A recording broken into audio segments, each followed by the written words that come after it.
Inside the lab, Venus stormed into the copper tower, fire in her eyes and outrage numbing her fear. She was crushed, and she wanted answers, and she no longer feared displeasing her beloved Remus.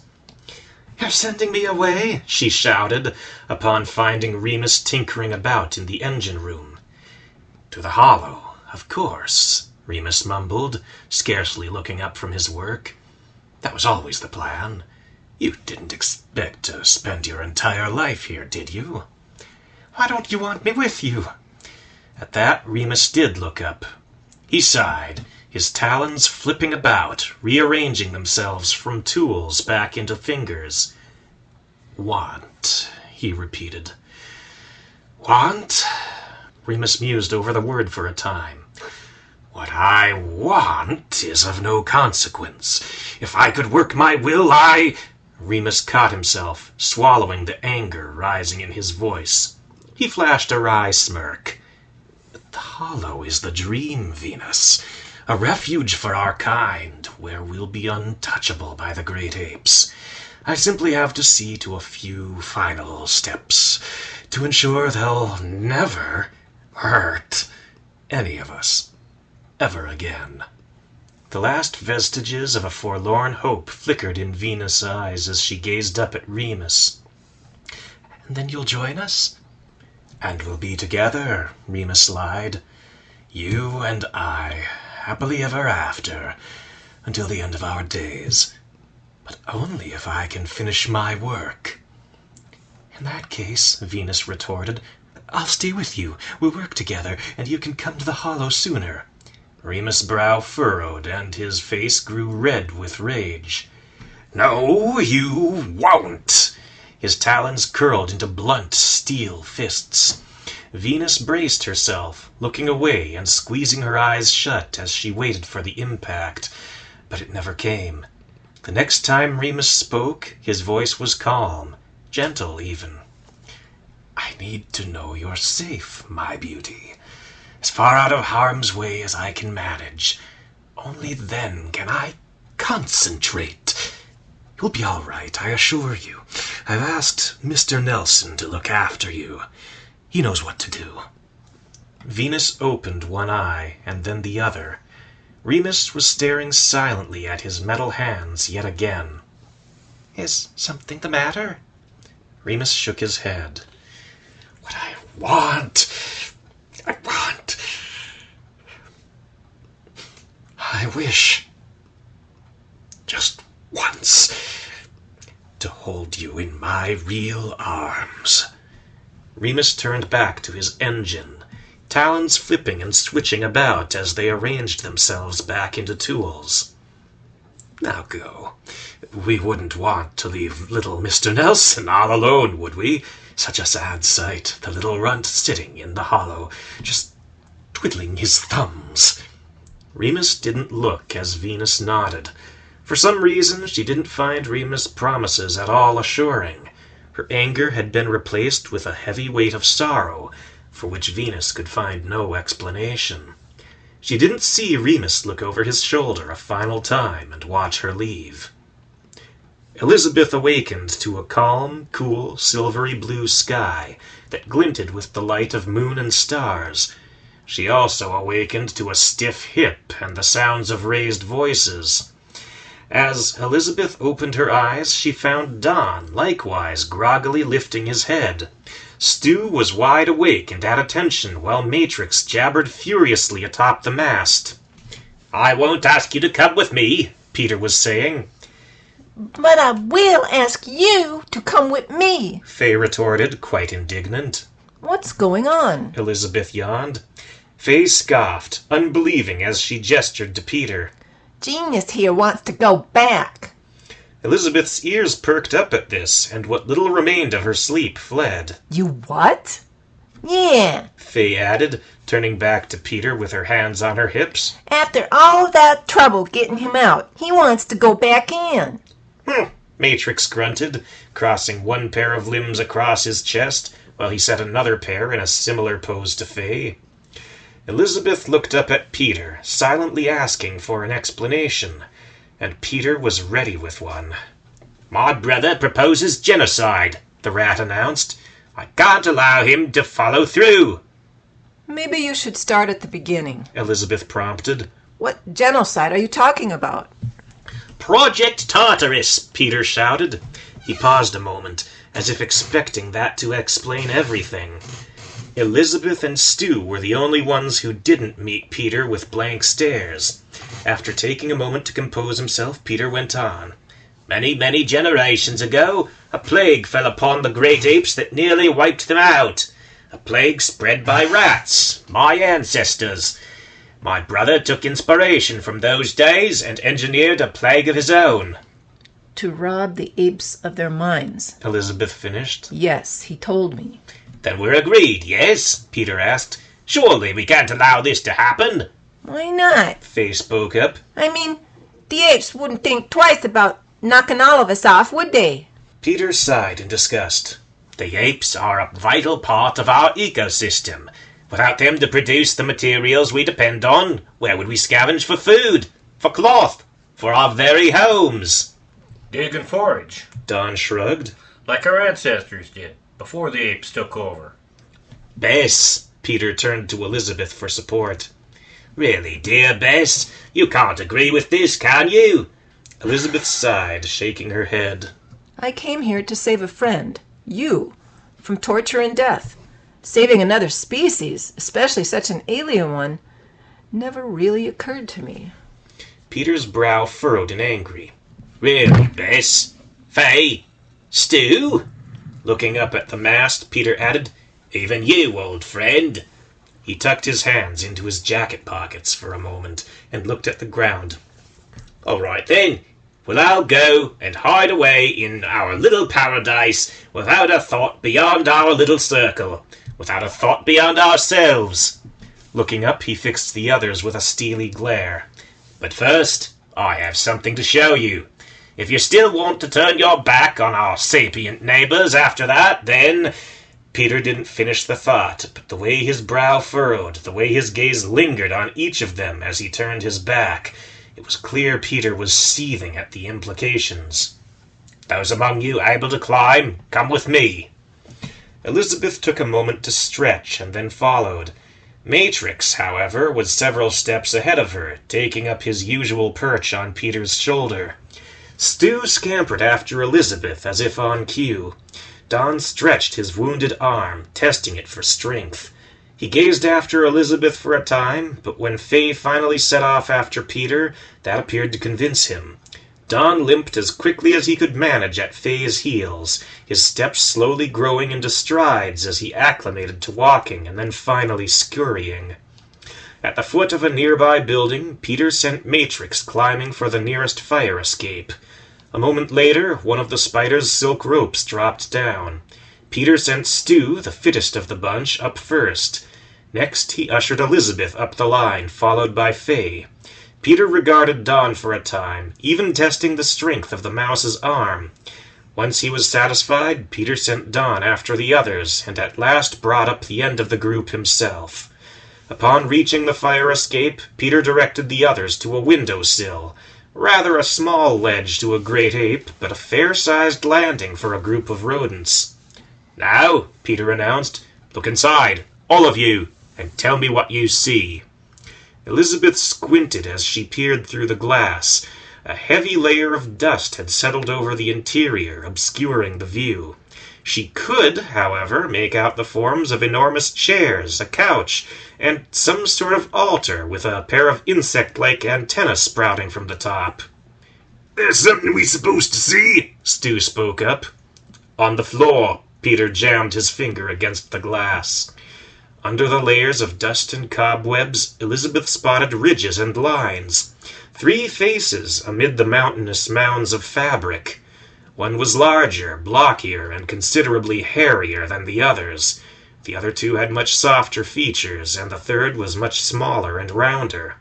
Elizabeth paled as it dawned on her what she was seeing. She felt her stomach twist into knots as she turned away, struggling to get the image out of her head.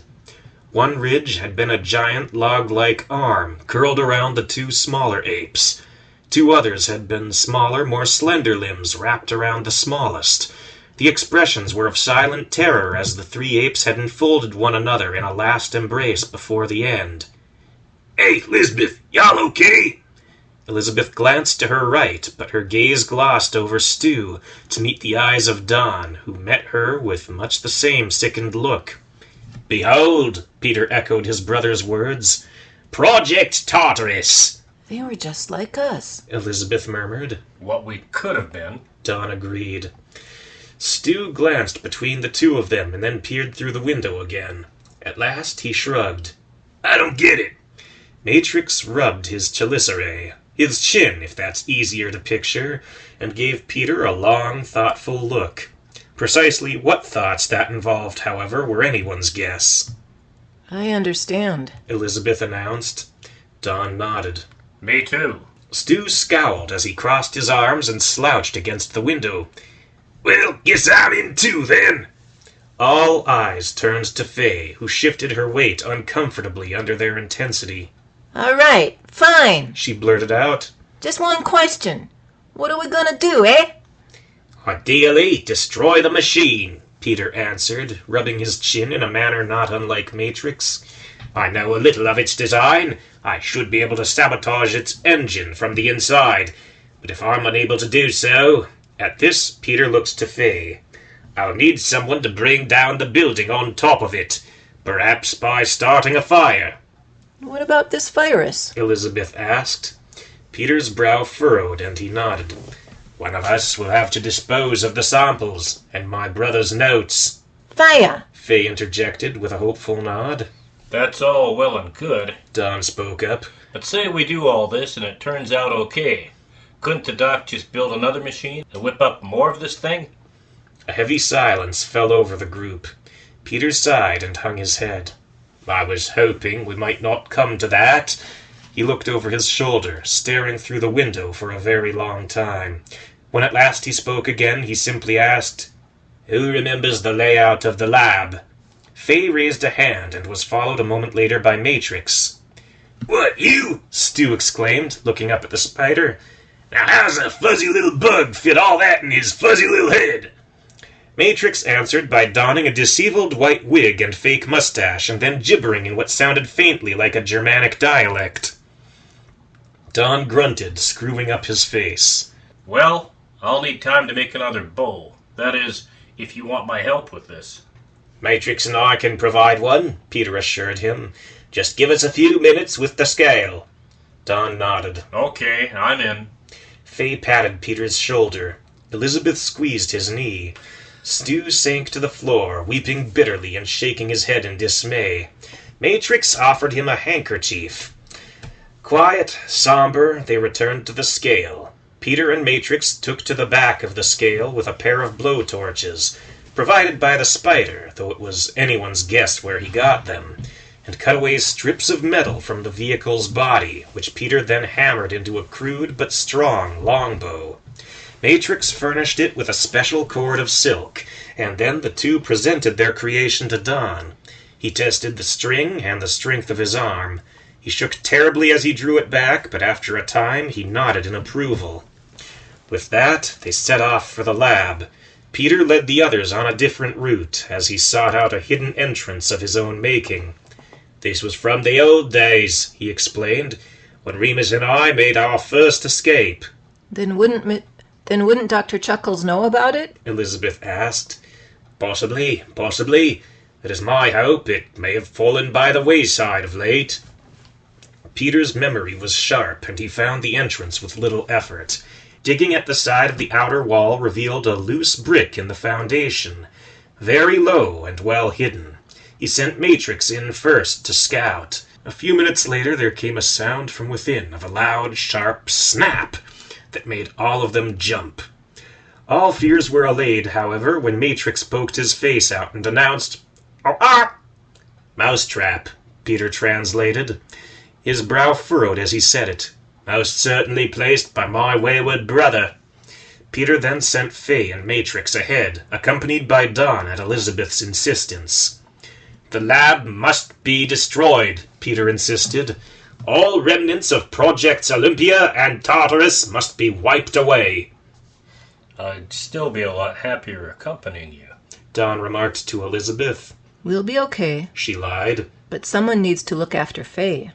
Don regarded Elizabeth for a moment, raising a suspicious eyebrow. If I didn't know better, I'd think you were trying to keep me away from danger. As Don and Elizabeth parted ways, the former exchanged pointed glances with Stu. You keep her safe, runt. Got that? I ain't no runt, Stu barked after him.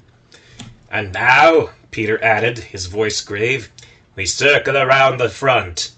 A pincer attack? Elizabeth guessed.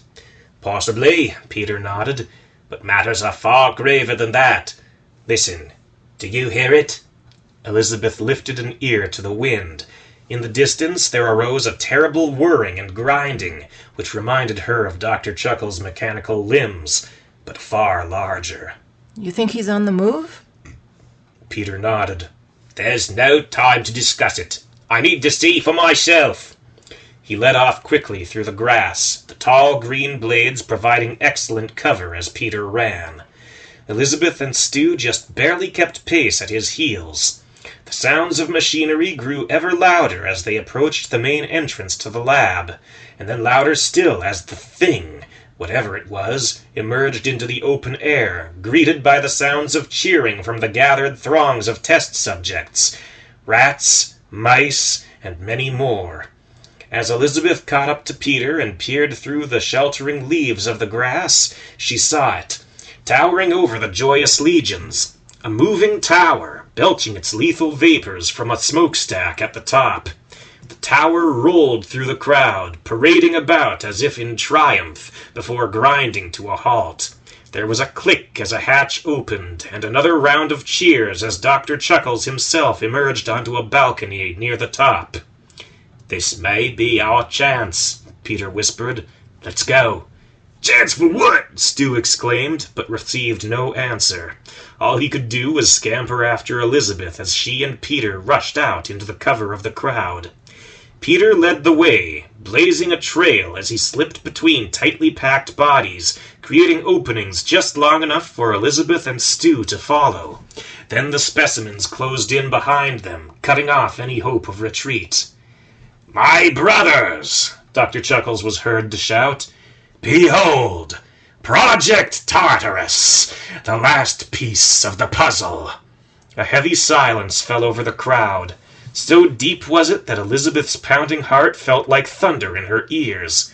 She was terrified that the others would hear it and take notice of her approach. Yet Dr. Chuckles held them spellbound with his speech. The great apes have a legend. Elizabeth had heard it all before. The story of Babel, followed by the tales of the Black Plague, and how the ancestors of rats had nearly toppled the dynasty of primates long ago. Before long, the last pair of bodies parted, and Elizabeth found herself emerging to look upon the rear of the tower, a solid mass of pipes, lacking any clear entrance. Now, Peter muttered, we just need to keep up. Climb to the top, perhaps, while the machine is in motion. Stu winced at the suggestion. It sounds easier said than done. Regardless, it must be done. Peter bent towards Stu, extending an arm. Here, right on my shoulders. Now I must be off, Dr. Chuckles announced, as his speech drew to its close. I trust you to carry on without me. This mission will take time, but I will return. Make me proud of what you've built when I do. There was a resounding clang as Dr. Chuckles retreated into his tower and slammed the hatch behind him. There was a loud cough as fumes gushed from the smokestack, and the machine rumbled to life. Now, Peter whispered, let's go. The sounds of confused and then angry shouting arose from the legions of misshapen rodents as three forms darted for the base of the tower. Some gave chase, but as Peter and Elizabeth grabbed onto the handholds formed by pipes and rivets on the sides of the tower, this proved pointless, and the lab rats and mice fell behind. The tower shook terribly as it rumbled along the uneven ground, heaving and grinding across what had once been a parking lot. Fingers slipped, feet raking and clawing across the outer walls as first Peter and then Elizabeth lost their grips. Surely Dr. Chuckles had heard them from his chambers within. Surely.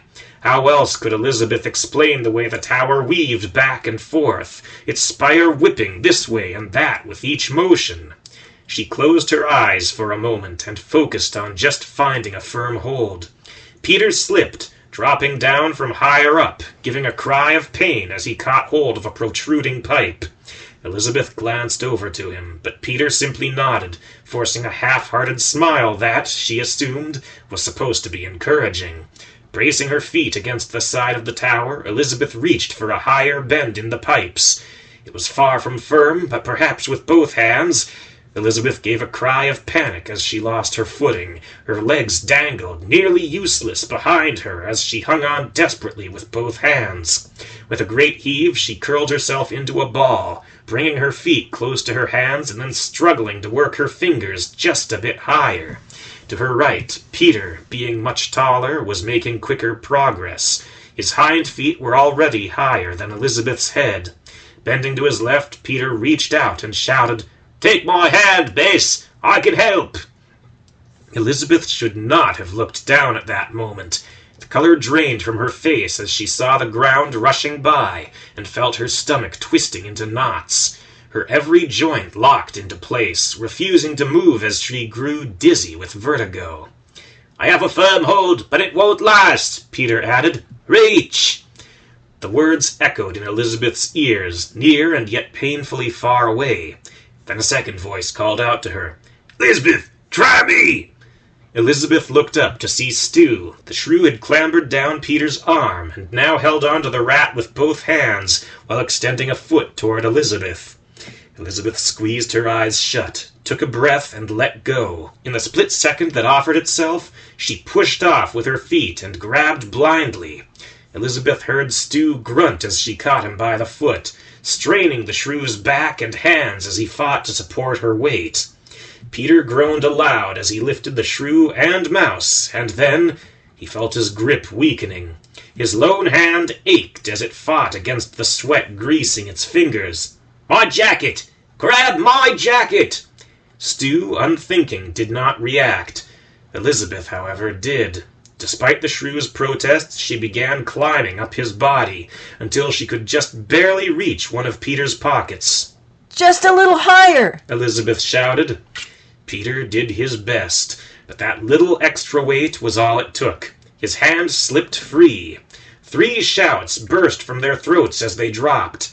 Elizabeth caught the edge of the pocket with one hand, Stu clinging to her tail, and Peter found himself hunched over as both his hands snapped for the nearest edges they could reach, clamping themselves around a handy metal bracket.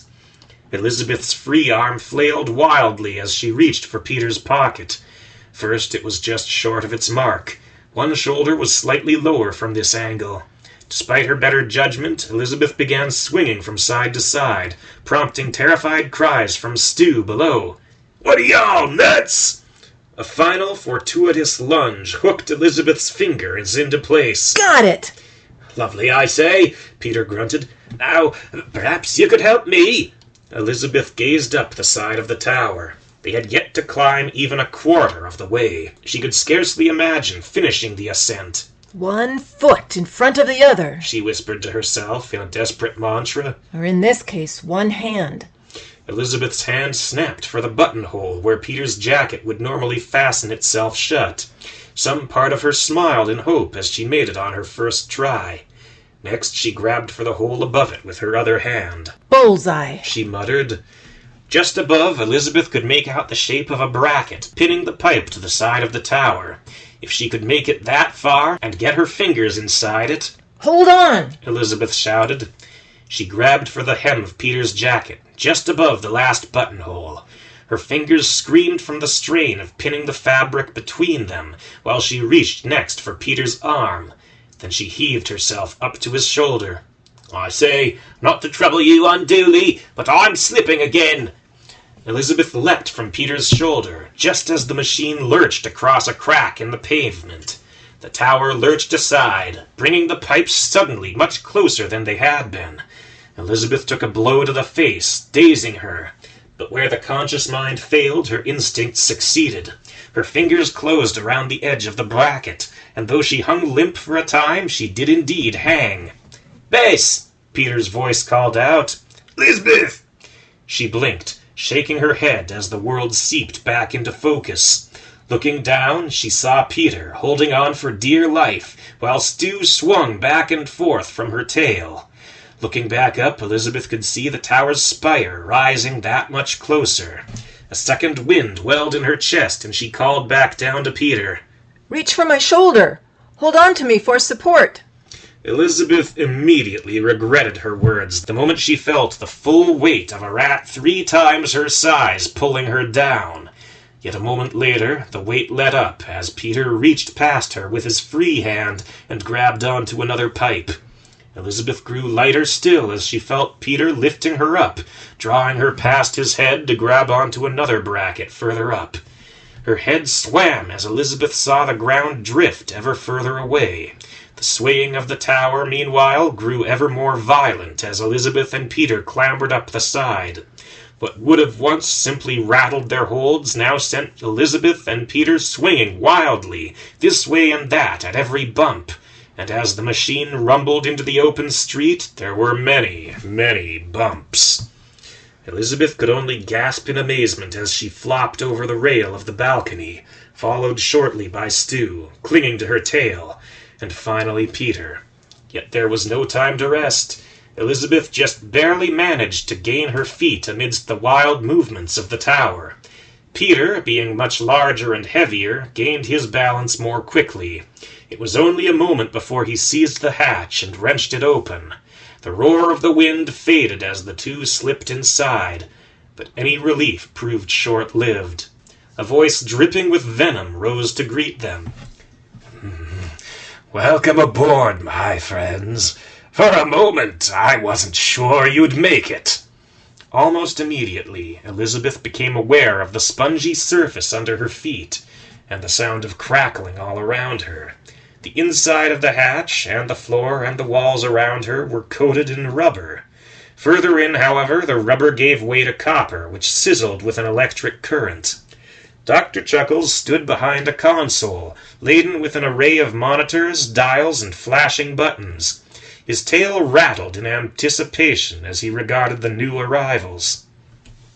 I knew to expect this of you, Romulus. You were always a little too fond of the apes. But you, my lady? I must confess, your stake in this matter eludes me. Elizabeth regarded the floor for a moment, her brow furrowing. Glancing to Peter, she saw a similar expression on his face. Oh, come now. What's the matter, friends? Afraid of a little zap? Elizabeth and Peter exchanged glances. It was Peter who spoke first. Sandals, if we use the rubber here for the soles, they should protect us from the electricity. Metal clashed and sparks erupted from Dr. Chuckles' talons as he applauded.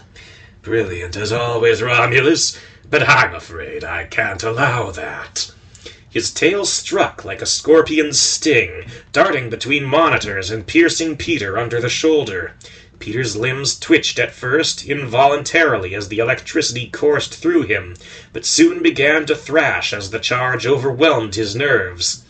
Then there was a silver flash, a shower of sparks, and the metal tail retreated, its harpoon-like tip severed. Dr. Chuckles regarded the crackling end of his tail, and then the sword in Elizabeth's hands, with an irritated scowl. Then he lunged around the side of the console, lurching and crashing in each direction as he moved, his intent quicker than his mechanical limbs allowed him to be. "Take care of Peter!" Elizabeth shouted to Stu as she attempted to step between them and the charging rat. Stu opened his mouth to protest, but there was no time. The crackling end of the metal tail struck again. Elizabeth rolled aside, leaving it to strike the rubber floor. But like a snake, it twisted about, drawing itself up and circling around to strike again. As Elizabeth turned, keeping her eyes on the metal viper, Dr. Chuckles lunged, a metal hand leading the way. Elizabeth felt, rather than heard, Dr. Chuckles. She rolled aside just as the tail lunged for her. Its crackling tip struck the metal hand, creating a complete circuit. The rat's prosthetic arm flung itself aside, the momentum pulling the rest of him with it. With a resounding clash, Dr. Chuckles stumbled to the floor, and then Elizabeth struck from behind, her sword striking the living base of the rat's tail. It took a few chops more than she expected, but between the time Dr. Chuckles took to regain his feet and Elizabeth's sheer determination, the rope-like prosthetic was severed. It tumbled to the floor with a clatter, the crackling at its tip ending with the loss of input from the rat's nerves. Dr. Chuckles rose like a nightmarish shadow, the expression on his face one of annoyance rather than pain. Instead of his usual quip or monologue, Dr. Chuckles answered with a savage backhanded swipe. Elizabeth felt the world spin up, down, and all around as she was thrown clear off her feet and launched against the rubber wall.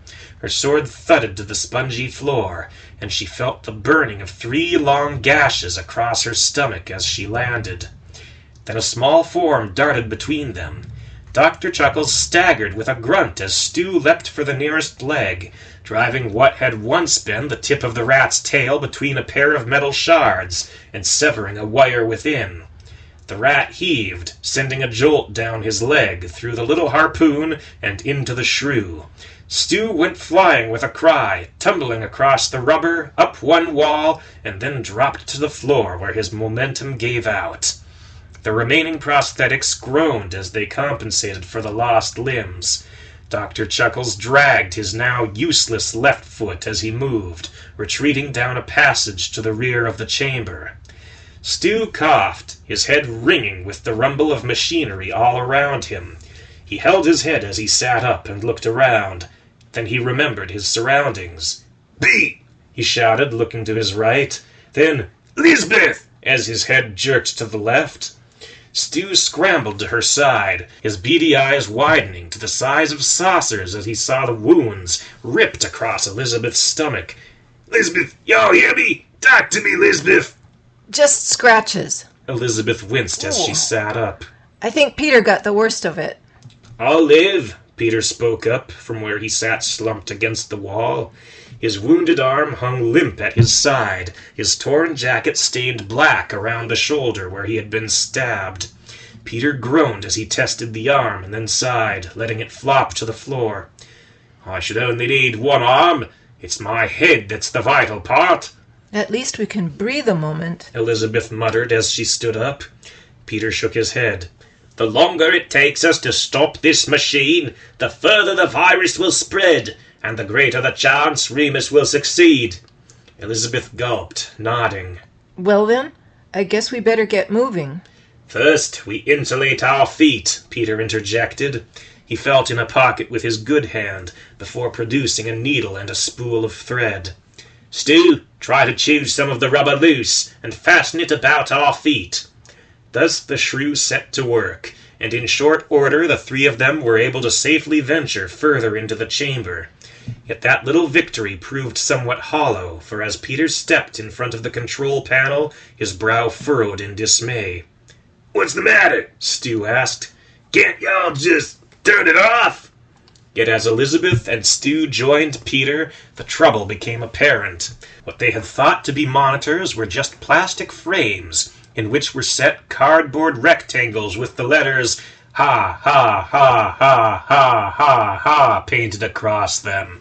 Upon removing a panel from the console, Peter found it empty, save for a few circuits providing the energy to light it up. A decoy, Elizabeth guessed. Peter nodded, looking over his shoulder at the yawning passage behind them. "We'll have to go deeper." Sword in hand, Elizabeth led the way to the passage down. Yet as she crossed the threshold and gazed into the steaming coppery void, she hesitated. "What?" Stu asked. "What is it?" Elizabeth shook her head. Nothing. I just...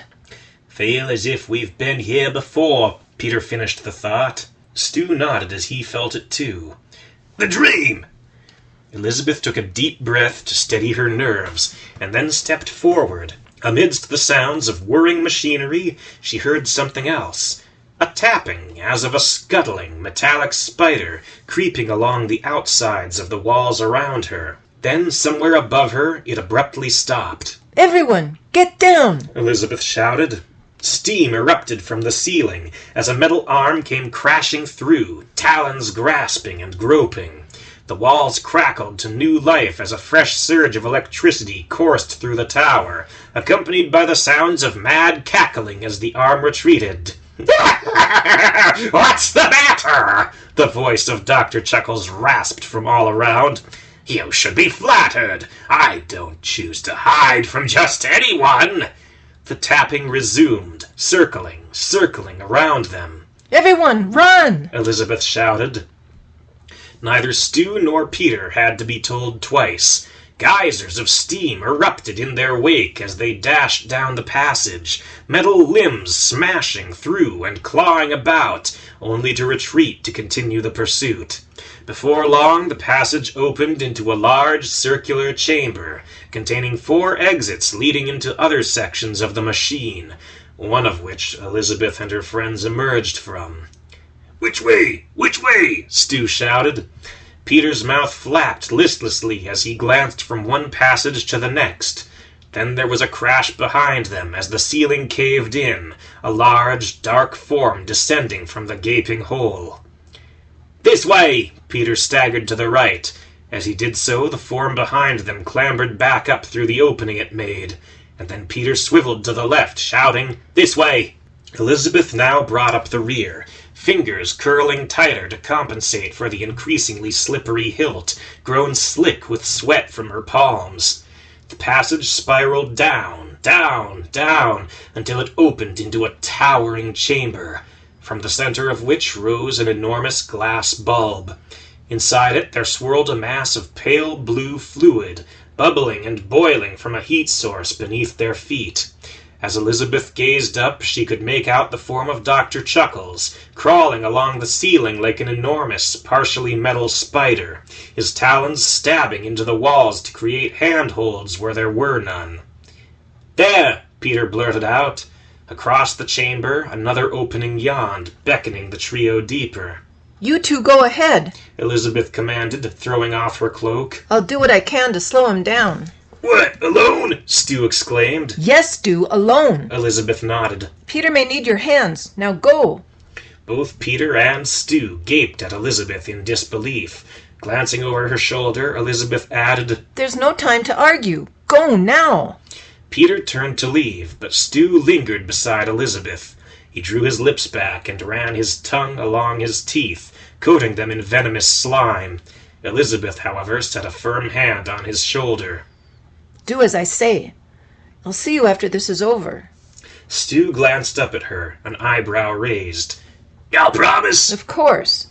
There was a loud clatter as Dr. Chuckles dropped to the floor, foot dragging as he crawled forward on all fours. Stu gulped, terrified, yet he stood his ground. "The doc first, then Pete." But Dr. Chuckles didn't even try to fight past Elizabeth and Stu. Instead, with a great heave of a metal arm, he ripped through the floor and vanished into the new opening. Elizabeth rushed to the edge of the hole, peering in after the rat. Then the tapping began. Stu, stay close. Stu rushed to Elizabeth's side, ears stiff and alert as he listened. "He's running away!" After Peter! Elizabeth shouted.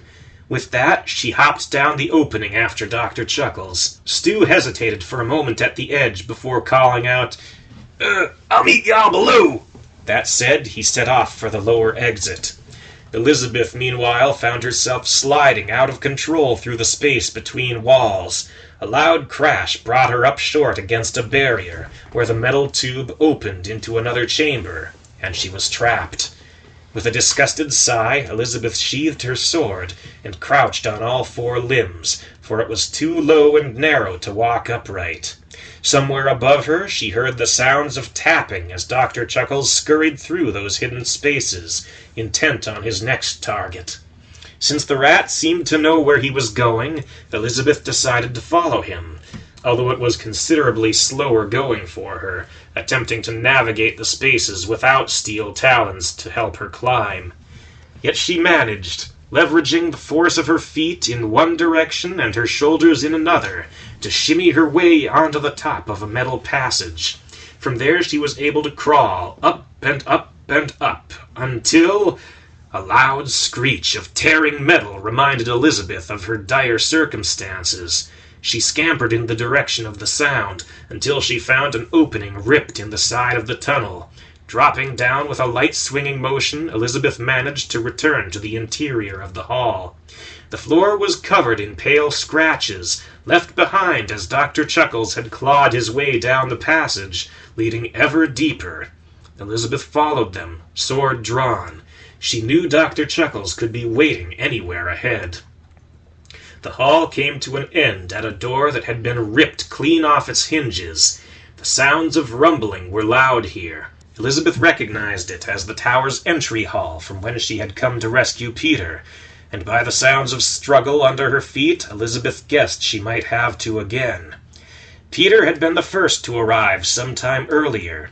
His wound had by then taken a toll on him, compounded by the tortures he had endured before being rescued. He struggled against the pull of the walls, refusing to lean against them for support. Yet he found himself swaying wildly as he descended the stairs. Peter found the chamber greatly changed since his occupation of it. In his absence, Dr. Chuckles had to rig up a new power source.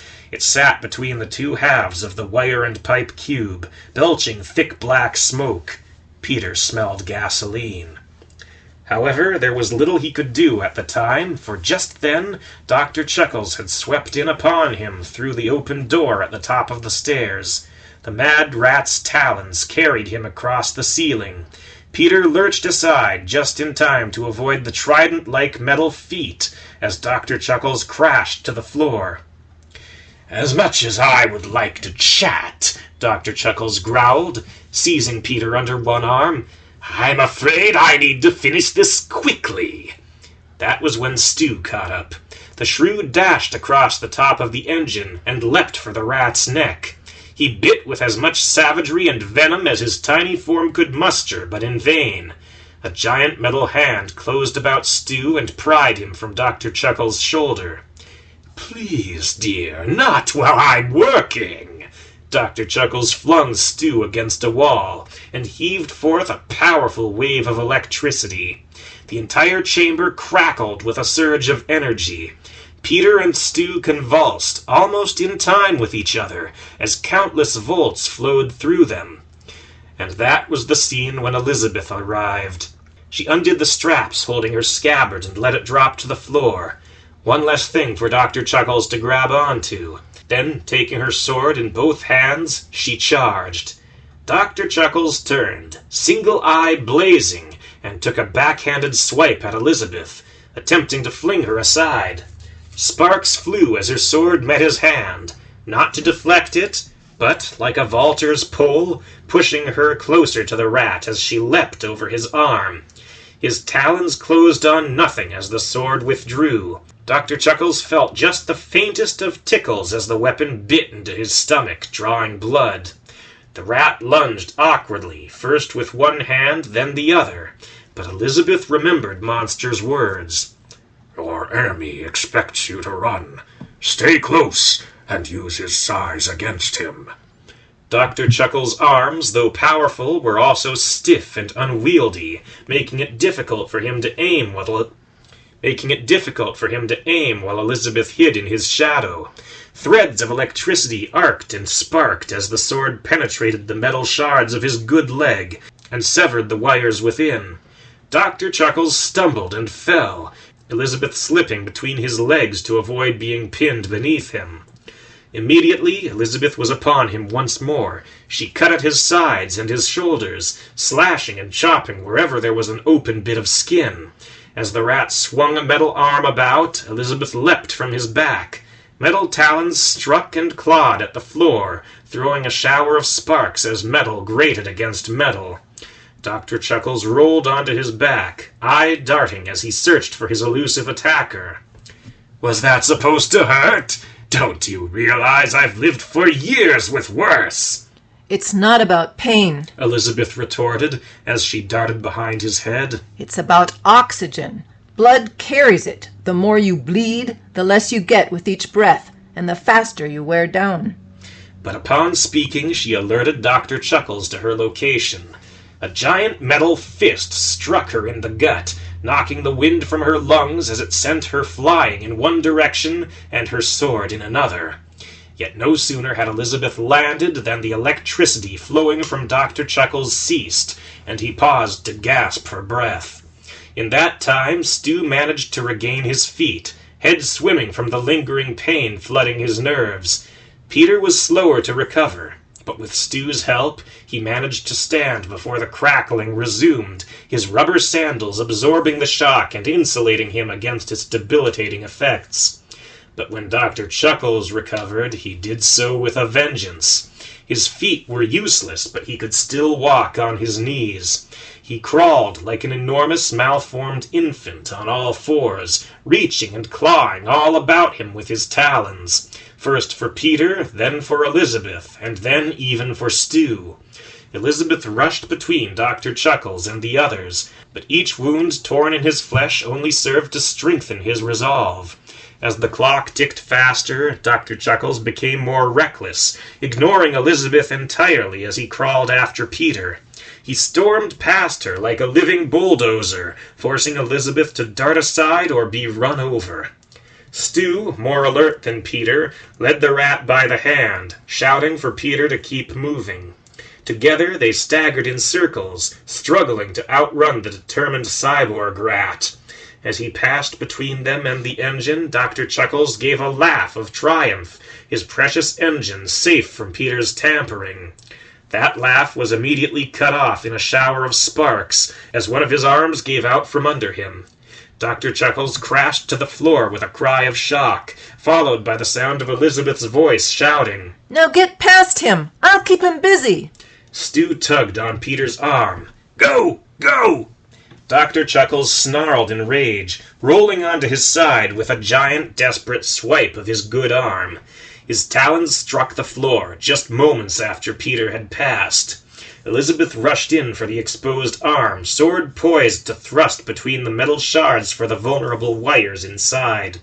Dr. Chuckles withdrew, offering his shoulder in its place. Elizabeth gave a shout of terror as she hurtled, out of control, towards him. Dr. Chuckles began to roll again, this time towards Elizabeth, to crush her under his weight. Elizabeth, however, fell back on her former tactic, leaping and using her sword to pole vault over him, leaving a deep gash in her wake. As the two fought, Stu regarded the engine in wonder. "Well, what do we do now?" Peter gazed at the exhaust pipe, its toxic fumes gushing out in a stormy cloud whirling about the ceiling. "Gasoline. We could rig it to explode. A fuse. I need a fuse." He clutched at his forehead. "No, not a fuse. Remus could disarm that." "Think fast, genius," Stu urged. "Lisbeth's doing all she can." Peter tapped his brow furiously, eyes squinting. "A wire. Yes, a wire. With a sufficient charge, perhaps I could combust the fuel. If enough pressure builds. Yes, I have it." "Great!" Stu exclaimed. He waved his hands wildly as if to prompt Peter to elaborate. "What's it?" "I need wire," Peter mused, casting about the chamber. "There!" He pointed to the base of the engine. "If we could just pull a bit free." No sooner had Peter said it than Stu bit into the copper wire in question. His eyes flashed, his fur stood on end, and for just a split second Peter could swear he saw the shrew's skeleton glowing under his skin. Then the shrew went flying, rocketing clear over the combatants in the middle of the chamber, and in his place a wire had come loose, one half humming with electricity, and the other quite dead. A gentle pull on the dead half was all it took to tear a considerable length away from the rest of the engine, and as Peter did so, the entire tower gave a sudden lurch. Dr. Chuckles tumbled against the far wall. With a snarl, he grabbed for Elizabeth as he rolled past her. Elizabeth dug into the floor with her sword and held on for dear life against the sudden shift in momentum. Stu's eyes bulged as the force nearly flattened him against the wall. "Stu! Base!" Peter's voice rang out. All eyes turned his way. The rat stood, arms bare in the dim light, his jacket stuffed down the exhaust pipe, a single copper wire extending from amidst the bunches of cloth. "Run! Now!" He let the wire drop. Sparks flew as it struck the electrified floor. Loyal or not, Peter didn't wait for the others. He bolted for the stairs, and that was all Elizabeth needed to know. She left her sword on the floor, instead scooping up Stu in her arms and fleeing at Peter's heels. The trio did not run for the tunnels leading higher. Rather, they fled for a closer exit, a fourth passage, short and wide, which led to a ground-floor hatch. Peter fumbled for the locks with his good hand, aided by Elizabeth. In the chamber below, Dr. Chuckles let out a howl of rage and defeat, clawing at the floor with his one functioning limb. Little by little he dragged himself to the engine as precious seconds ticked away. He reached, desperate for the first time in many seasons, for the plugged exhaust pipe, when the front hatch dropped open just in time. The force of the explosion blasted Elizabeth and her friends from the tower's entrance like a trio of furry cannonballs. Each of them skidded across the pavement as they landed, tumbling, scraping, head over heels, rolling. Peter, the heaviest, was the first to grind to a halt, followed by Elizabeth and finally Stu. The fumes issuing from the metal tower were swallowed up in noxious flames as a chain reaction spread through the structure. Walls were blown open, jagged shards of shrapnel flying as the machine collapsed in on itself, pipes falling away in all directions, and that dark spire toppling as its very foundations gave out from under it. There was a sound of crackling, not of electricity, but of dying fires, as the flames consumed what little they could of the metallic corpse. As the fiery glow died away, a thick black cloud arose from the dark lump, no longer the dreadful walking tower, but only a mound of scrap. Elizabeth coughed, wincing as she struggled to sit up, and gazed upon the destruction. She gasped for air, her heart pounding as she struggled to process the sight before her. The world felt strangely quiet. Peaceful, even. It didn't seem real. Did we? Really? Peter groaned as he turned painfully onto his back. He lay sprawled, gazing up into the sunset, and panted, as his very skin burned with sensation. Then he began to smile. Oh, I say, the sky is rather lovely this evening. He closed his eyes, wincing against the pain of his wounds and scrapes, yet the look of peace remained. But even now it still wasn't over. Not quite yet, for at that moment there came a sound. Elizabeth gasped, her heart leaping into her throat. Peter's eyes snapped open, and something within the rubble stirred. Elizabeth's sword appeared, held aloft in a steel fist. It curled backwards towards the ground, jagged knuckles pulling at the pavement.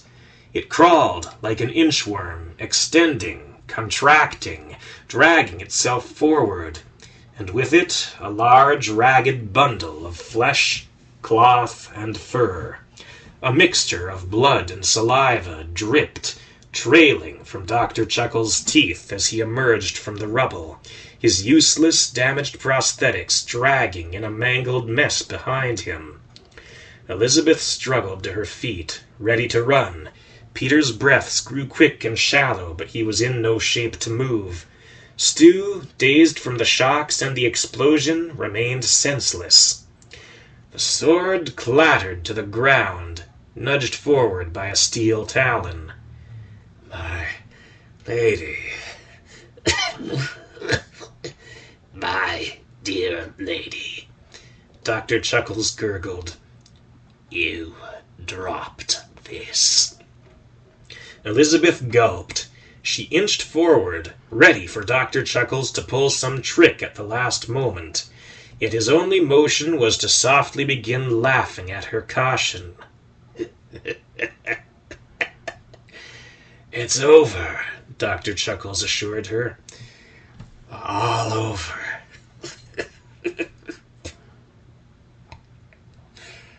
I'm quite spent. His metal arm curled towards him like a scorpion's tail and pointed to a giant shred of twisted shrapnel embedded in his side. It's stopped the bleeding for the moment. Saving me from the very death it caused. Ironic. He coughed, spitting up blood, yet the corners of his mouth pulled into a twisted grin. Elizabeth picked up her sword, but not to strike. She took a step back, holding it close, as if to embrace a friend, while she regarded her fallen enemy. I'm sorry. Remus chuckled. Sorry, you'd say. Whatever for? Giving me exactly what I wanted? He gagged, hacked, and spat out a hunk of ruddy mucus. It was wonderful. The best send-off I could have asked for. He fell silent for a moment. My only regret is that I failed my people, my children, my family. I'm sorry this had to happen to you. Elizabeth clarified. She motioned to Remus' metal limbs and to the growths distorting his face. I'm sorry for your suffering. I'm sorry you had to become this. Remus gagged, his diaphragm heaving a moment before going still. At last he nodded. So am I. I don't suppose there's anything we can do. Elizabeth grimaced, somewhat downhearted. To save you? Remus forced a grin, half laughing, but mostly choking. Dear, sweet lady, you already have. His arm sagged to the ground, the hand falling open and growing still. Tears began to well in Elizabeth's eyes as she watched the fallen rat. Then, very faintly, as she wiped her eyes, she heard him whisper, "Now let me return the favor." With the suddenness of a switchblade knife, a needle extended from the jagged palm, and the entire hand sprang free of the metal wrist. As if launched by a catapult, it flew forward, embedding the needle in Elizabeth's chest. She cried out in shock as the knife-like talons pinned her to the ground. A glass tube extended from the wrist, filled with a sickly green fluid. She felt a very cold sensation as the tube, a syringe, began to empty itself into her. Elizabeth heard voices shouting. Out of the corner of her eye she could see the scale sailing around the side of the ruined tower. She heard Don shouting her name and then Stu. And Dr. Chuckles laughed his last. No! Don roared. He didn't even wait for the scale to stop before leaping over the side. No, no, no, not now! Don pulled and tore at the metal talons until his hands bled. It took Faye's larger size and strength to finally pull the hand free from the ground. Elizabeth's motionless form slid from the end of the needle. Don caught her in his arms as she dropped. He sank to the ground at her side, holding her close as he ranted semi-coherently. Not now. We're so close. We're practically home. Why now? Faye left Don's side, her attention immediately drawn to Peter where he lay bleeding on the ground. She was replaced a moment later with Matrix. The little spider crawled up Don's back and from his shoulder surveyed Elizabeth. While Don, in his despair, buried his face in Elizabeth's shoulder, Matrix extended a limb in front of her mouth. It twitched in a very faint, warm breeze. Quite unconcerned, Matrix scuttled away to revive Stu. A second level head was much needed. Unfortunately, the spider would have to settle for the shrew. When Elizabeth finally came to, she found herself racked with a splitting headache, one of the worst she had ever felt. Yet even that proved a relief as she took in her surroundings. The sun had set, and the weather had changed for the worse. Rain pelted the ground, held back only by the shelter of wet cardboard. The scale was safely tucked away in an empty alley, while its 6 passengers huddled together against the cold. And Elizabeth was most definitely alive. The sight of Dawn bursting into a smile of tearful relief was not quite enough to banish the pain of Elizabeth's headache, but it helped a great deal. Elizabeth grinned ear to ear as she saw the face of her beloved. Then of Stu, a bit singed but unharmed. Then of Peter, his wounded arm bandaged and clean, while Faye sat close beside him, her arms around Peter's shoulders. Matrix served as chaperone, perching between Peter and Faye on their adjacent shoulders. There was no need for words, not just yet, anyway. It was enough for the struggle to be over, and for Elizabeth and Dawn to be safely reunited. The 2 mice embraced, nuzzling each other's necks and holding ever tighter, as if for fear they might lose one another if they ever let go. For the time being, the troop was trapped, as the rain poured down. There would be no sailing in this weather. Thus, after a time, as the novelty of survival wore off and the boredom of the stillness set in, the inevitable flood of questions poured forth. What was that thing? Dawn asked. Dr. Chuckles' hand. And something else. More of that olive pus stuff, Stu suggested. A hypodermic needle, Peter explained, not unlike the ones used to give me my injections. Then what was he injecting? Dawn looked at Elizabeth, who simply shrugged. Dr. Chuckles said I saved him, and then something about returning the favor. She rubbed her head. I hope it wasn't the stuff he'd been given. How do you feel? Peter asked. Elizabeth shrugged. I have a splitting headache. Any other pains? Elizabeth thought for a moment. Then her stomach growled. I'm really hungry. Does that count? She's okay, Peter and Dawn announced in unison. Of course, Peter added. I'll have to run some tests, when we get a chance, at least. Hopefully we'll know more before then, Elizabeth added. And so they did. The rain lasted throughout the night, washing away the dirt and soot of the previous day. When the sun rose on a cleansed world, the city sparkled in the morning dew. Elizabeth's headache had faded, and she felt alert. Despite the many wounds of the prior day, Elizabeth felt no pain to speak of. She hopped and skittered about like an excited child, while the others groaned, their muscles stiff and sore from all the fighting. Elizabeth found herself scavenging for food for the others as they rested. The city was empty, even of wild rodents, for they had all left for Dr. Chuckles' mysterious hollow. As such, it was a rich harvest for a canny scavenger.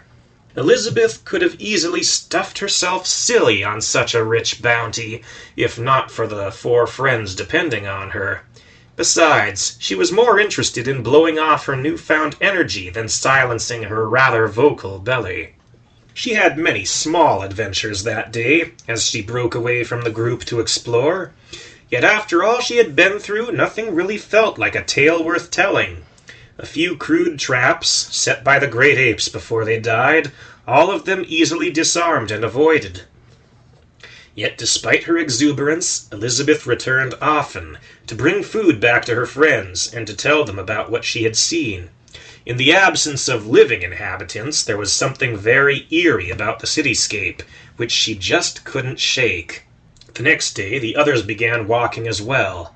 Dawn and Stu tagged along with Elizabeth, or more accurately, she ran circles around them as they stretched their legs. She laughed often and giggled like a schoolgirl every time Dawn groaned and suggested she slow down, or take it easy. Peter paid a last visit to the ruins of the lab. Faye, Dawn, and Matrix had been quite thorough in their demolition. There wasn't enough structure left to be haunted by phantoms. Yet Peter found little pleasure in the sight. For though he was glad no more specimens would suffer the great ape's cruelty, he couldn't help but to recall one Dr. Antonio Valencia, his creator, his mentor, his father, now dead, laid low by demons of his own making.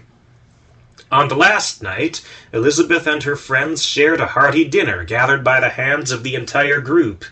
As they ate, Peter glanced to Elizabeth, an eyebrow raised. "I say, Bess, you really don't feel any pain at all?" Elizabeth swallowed and shrugged. I've never felt better in my life. Peter smirked, as if greatly amused at some secret known only to him, and said no more on the subject. With dinner finished, the company settled in for a good night's sleep, the women on one side of the box, guarded by Matrix, and the men on the other. Yet Elizabeth found herself wide awake, her mind active, fueled with excitement. She could scarcely contain herself, so eager was she to return to paradise. To say the journey home was uneventful would have been far from true. Dr. Chuckles was dead, yes, as were Matthias, Zibalba, and Jormungandr, but there were still other predators on the prowl. Yet none of them seemed quite so threatening as the evils Elizabeth and her friends had already overcome. Many found the scale a strange curiosity and circled for a time to watch. Birds of prey, stray coyotes, but most were too slow to keep up with the speeding vehicle. As the landscape passed by, Elizabeth spotted a number of familiar sights. East Hill, crowned with the ominous fortress Matthias had once called home, and not far from that, the rift where homes and businesses were built one on top of the other. An old barn, barely recognizable in the summer, where Elizabeth had once weathered a cold winter's night. A familiar river, winding around a ruined village, where mice once sacrificed their own to Jormungandr in exchange for the serpent's protection. Doomed Adam's former abode. A distant fairground, and not far from that, the boom town where Stu had once set off in search of buried treasure. The return to paradise was not met with a hero's welcome. Quite frankly, the mice of the hidden city were quite busy enough rebuilding after the battle against Matthias' forces. However, there were a few notable faces who recognized Elizabeth's crew and rushed to meet them. Ben, Elizabeth's adopted son, albeit a rather large adopted son, gave a shout of joy when he saw her striding down the main street and rushed to embrace his mother. Monster, one-armed and content to be so, accompanied by his new wife, Astrid, waved to Elizabeth, shook hands with Peter, and largely ignored Stu. Will and Chrissy, Elizabeth's former students, nearly bowled her over as they rushed to greet her. Stephen, Monster's young friend, came eager for the story of Elizabeth's last adventure. Jack Lewis, the mayor of Paradise, approached with a suspicious eyebrow raised, cautiously watching Faye. A word from Peter on her behalf, however, was all it took to allay his suspicions. Finally, old Elijah, the groundhog himself, emerged from his hole, beaming as he laid eyes on Elizabeth. That evening saw a small but inconceivably beautiful double wedding, Elizabeth to Don and Peter to Faye. Chrissy served as flower girl to both. Monster served as Peter's best man, Will as Don's. Stu cried, of course, and blew his nose loud and resonant into a silk handkerchief furnished by Matrix. When the vows had been taken, Ben embraced Don in an uncomfortably firm bear hug, with joyous cries of, "Daddy! Daddy!" A season later, as she reclined in a safe, warm nest of her own, Elizabeth closed the final chapter on her book of adventures, smiling almost sadly. She felt an undeniable sorrow for the dead, and yet she also felt joy for the many miles she had come, the people she had helped, and most importantly, those she would soon care for. As she set her written account on a wooden end table, Elizabeth gently rubbed her belly, large and round for the umpteenth time, but now full with something far more precious than one of her famous binges. Soon she and Don would finally live out their dream.